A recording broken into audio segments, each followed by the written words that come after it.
GB. I am advocate वर्षा। हमारा जो आज का वीडियो है उसका टॉपिक है कॉन्स्टिट्यूशन ऑफ इंडिया 1949 में जो पार्ट 4 में हमें directive principle of state policies दिए गए हैं, जिसमें हम आर्टिकल 36 से लेकर के 51 तक देखते हैं। इसमें हम आज गांधीयन प्रिंसिपल्स देखेंगे, वो आर्टिकल्स जो गांधीयन प्रिंसिपल से डील करते हैं। जिन आर्टिकल्स में गांधीयन प्रिंसिपल्स की बात की गई है उन आर्टिकल्स को हम आज के वीडियो में देखेंगे। तो चलिए हमारा आज का वीडियो स्टार्ट करते हैं। सबसे पहले गांधीयन प्रिंसिपल्स की जब हम बात करते हैं तो हमें महात्मा गांधी याद आते हैं, और जब हम महात्मा गांधी को याद करते हैं तो हमें हमारा इंडिपेंडेंस याद आता है, नेशनल मूवमेंट याद आता है। तो जो गांधी जी थे, महात्मा गांधी थे, उनका एक बहुत इंपॉर्टेंट रोल है हमारे इंडिपेंडेंस में। जो भी नेशनल मूवमेंट्स हमारे इंडिया में हुए हैं उनमें गांधी जी एक बहुत इंपॉर्टेंट रोल प्ले करते हैं। गांधी जी के कुछ आइडियोलॉजीज थे, कुछ प्रिंसिपल्स थे। उन आइडियोलॉजीज और प्रिंसिपल्स को जिन जिन आर्टिकल्स में पार्ट 4 के अंदर डाले गए हैं उन आर्टिकल्स को हम इसके अंदर देखते हैं। तो सबसे पहला जो आर्टिकल आता है हमारा वो है आर्टिकल 40, जिसका हेडिंग है ऑर्गेनाइजेशन ऑफ विलेज पंचायत।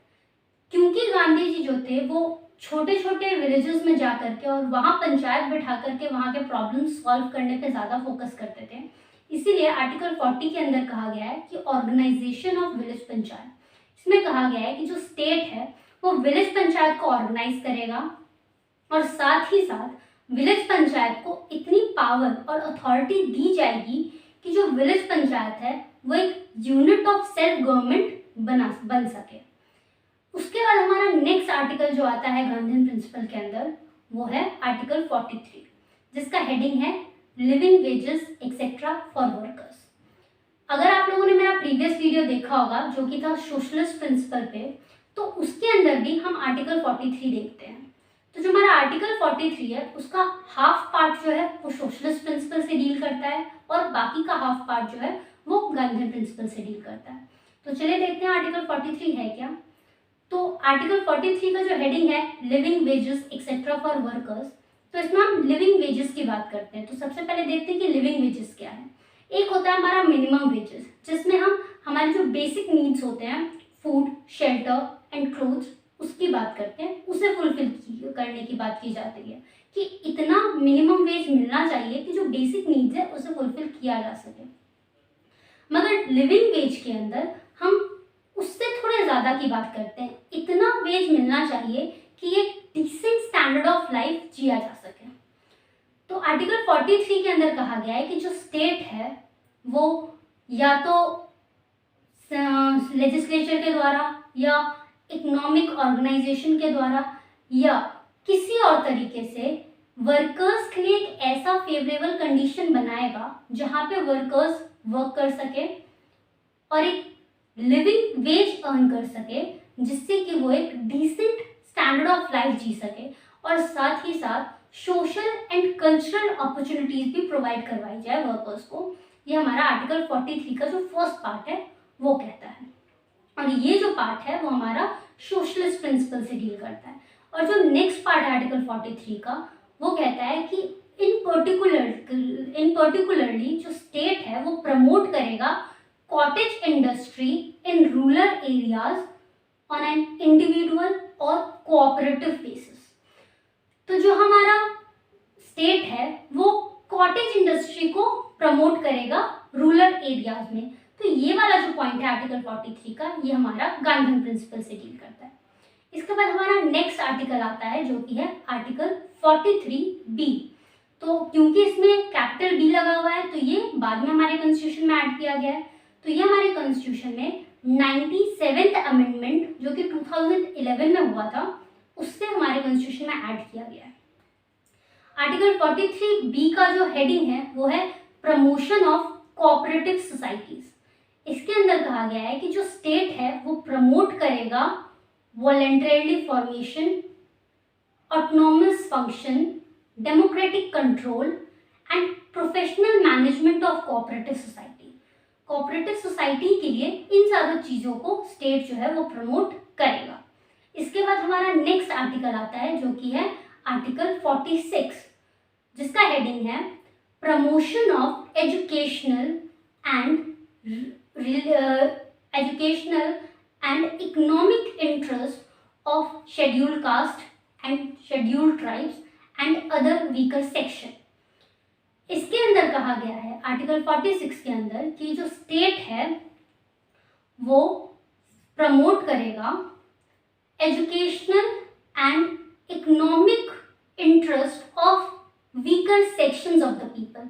जो भी वीकर सेक्शन है पीपल के, उन लोगों के लिए एजुकेशनल और इकोनॉमिक इंटरेस्ट उनके को प्रमोट करेगा, सिक्योर करेगा। और उसके साथ साथ स्पेशली शेड्यूल्ड कास्ट और शेड्यूल्ड ट्राइब के, और उसके ही साथ जो स्टेट है वो इन लोगों को प्रोटेक्ट करेगा सोशल इनजस्टिस से और किसी भी तरीके के एक्सप्लॉयटेशन से। ये हमारा आर्टिकल 46 बात करते हैं। इसके बाद आता है हमारा नेक्स्ट आर्टिकल जो कि है आर्टिकल 47, जिसका हेडिंग कहता है duty of the state to raise level of nutrition, standard of living and to improve public health. जो हमारा आर्टिकल 47 है ये भी हमने हमारे जो प्रीवियस वीडियो था सोशलिस्ट प्रिंसिपल में उसमें देखा था। तो इसका भी जो हाफ पार्ट है वो सोशलिस्ट प्रिंसिपल से बात करता है और जो हाफ है वो गांधी प्रिंसिपल की बात करता है। इसमें जो हाफ पार्ट है, जो पहला पार्ट है आर्टिकल 47 का, जो कि कहता है कि जो स्टेट है वो रेज करेगा लेवल ऑफ न्यूट्रिशन को, स्टैंडर्ड ऑफ लिविंग को अच्छा करेगा और साथ साथ जो पब्लिक हेल्थ है उसे भी इम्प्रूव करेगा। यह हमारा सोशलिस्ट प्रिंसिपल का पार्ट है। इसी के साथ जो लास्ट पार्ट है इस आर्टिकल का, जो कहता है कि जो स्टेट है वो पर्टिकुलरली प्रोहिबिट करेगा कंजम्पशन ऑफ इंटॉक्सिकेटिंग ड्रिंक्स और drugs which is injurious to health. क्योंकि गांधी जी जो थे वो अल्कोहल के अगेंस्ट थे, जो कि इंटॉक्सिकेटिंग ड्रिंक्स के अंदर आता है, इसीलिए इसे गांधी प्रिंसिपल के अंदर रखा गया है।